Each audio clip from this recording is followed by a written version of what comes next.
Hello everyone, my name is Yesenia Rodriguez and I will be presenting policy recommendation for undergraduate seminar at Florida International University. My policy recommendation is a reform of mandatory minimum sentencing. Across nations, disparities in the procedures employed for deciding and sentencing individuals accused of criminal activities are not only observable, but they underscore the complexity of the legal landscape. While the legal system is designed to deliver swift and equitable justice, the speedy adjudication and sentencing inadvertently causes many inadequacies.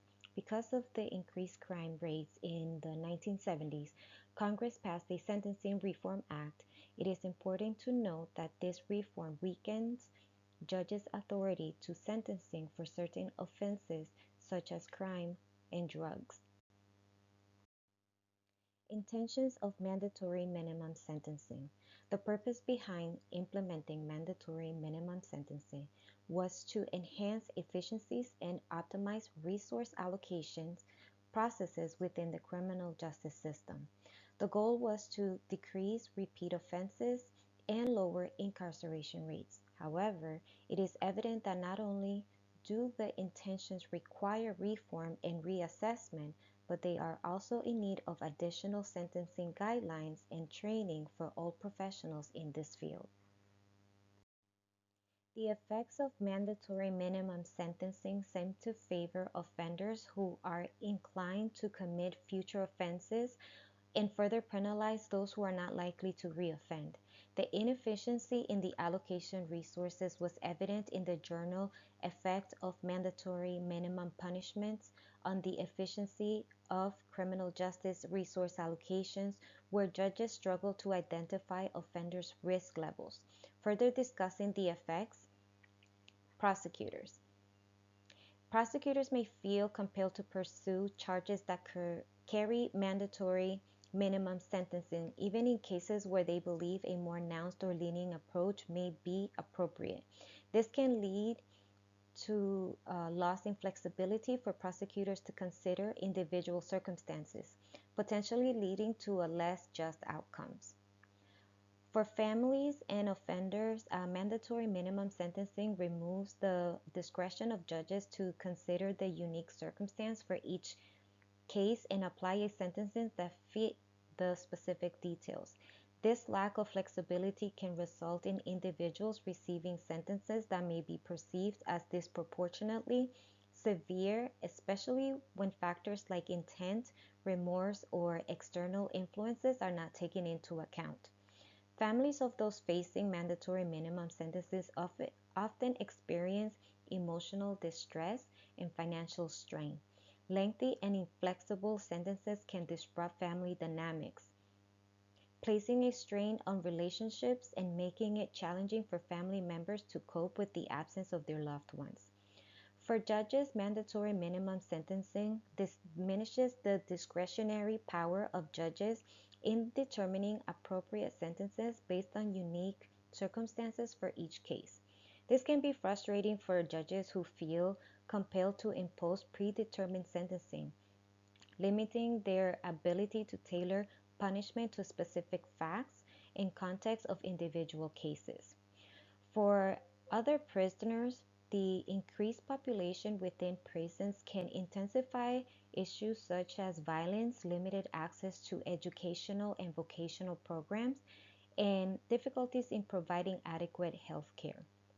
It may also contribute to the degradation of the overall rehabilitative environment within the prison system, and resources are stretched thin, making it challenging to address the diverse needs of the inmate population.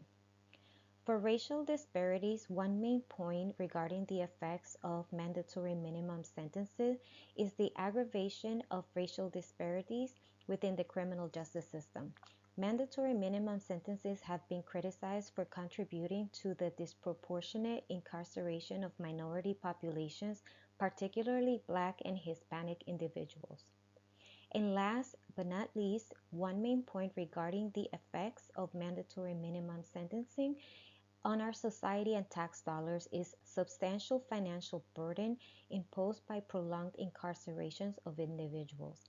Mandatory minimum sentences, particularly for nonviolent offenses, result in longer prison terms and increased costs associated with housing, feeding, and providing medical care for inmates. Their extended period of incarceration strains the resources of the criminal justice system, leading to higher overall expenditures.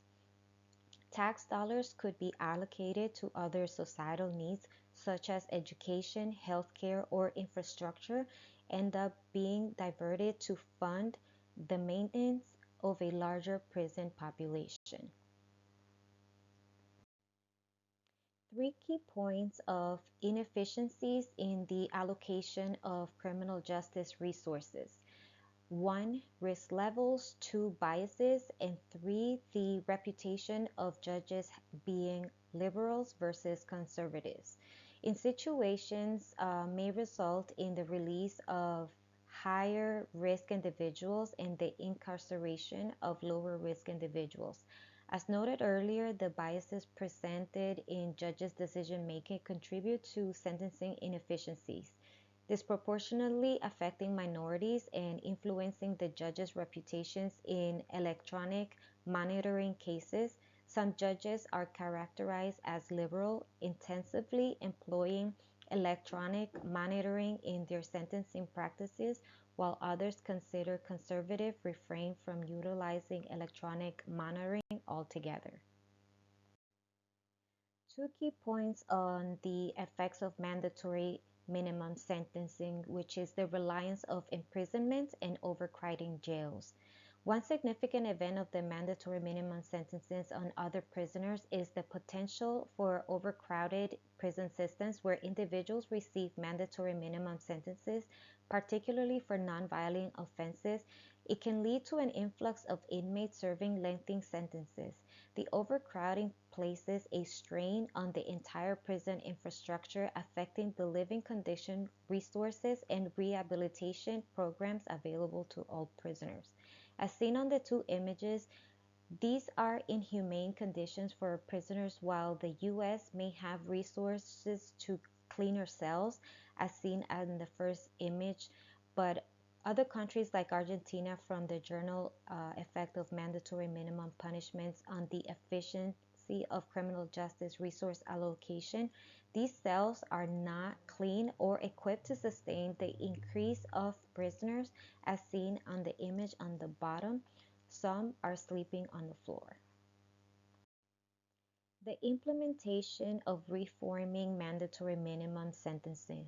The initiation of reform in mandatory minimum sentencing starts with a comprehensive training and education for all criminal justice professionals. Through this approach, biases can be reduced and by standardizing policies and establishing criteria based on the nature of the crime, the offender's risk, the distinguishing between first time and repeated offenses, additionally incorporating an assessment of the offender's remorsefulness adds a personalized dimension to the process.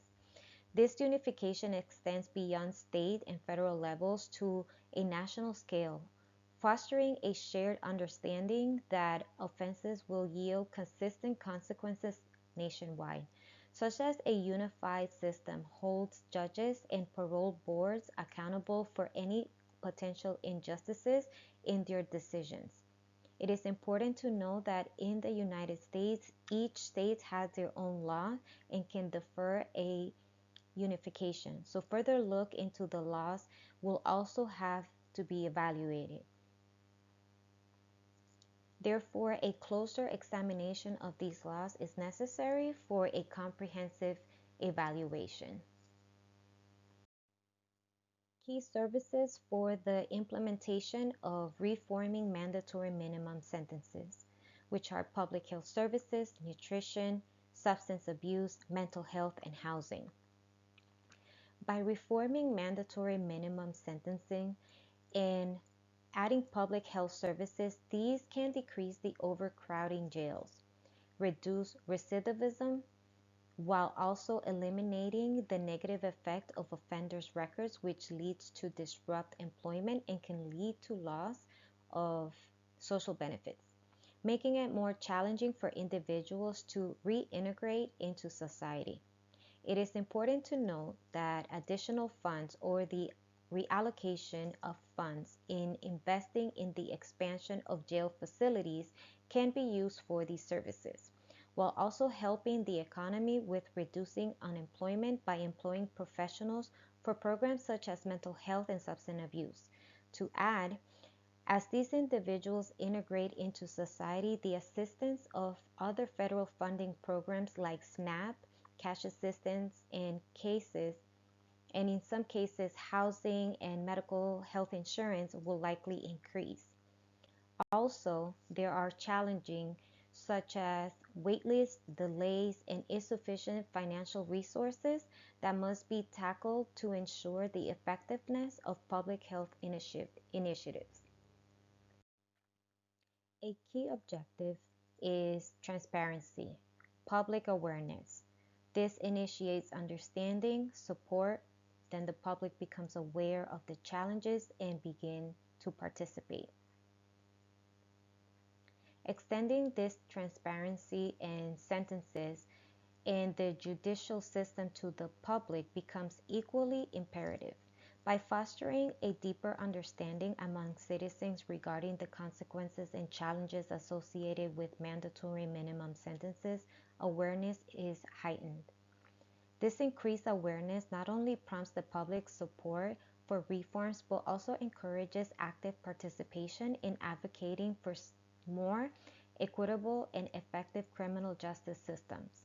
Thus, a well-informed public becomes a medium for positive change, offering valuable assistance in the ongoing efforts to address the complexities within the legal landscape. To conclude, this comprehensive policy recommendation aims to address the complexities within the legal landscape, advocating for reform, transparency, and public engagement to achieve a more balanced and effective justice system for all. Thank you so much for your time. The next slide is my cited images. I hope you found this useful. Thank you.